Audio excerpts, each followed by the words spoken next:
یو ملګری دا پوښتنه کړې ده چې موږ ترېشلو کو او بوس هم دغسې یو ډېری لګېدلی دا اندازې معلومه نه وي چې دا څومره دی.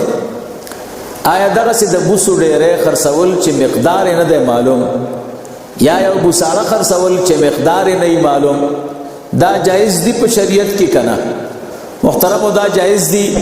دې دپاره هدایه بیو 3 جلد دی او صفحه د 26 دې ځای کې وایي والاعواض المشار الیها المشار الیها لا يحتاج الى معرفه مقدارها في جواز البيع.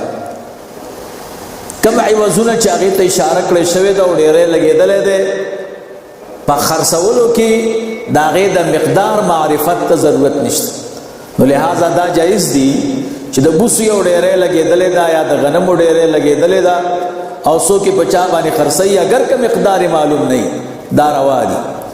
هدایات 3 جلد او صفحه د 26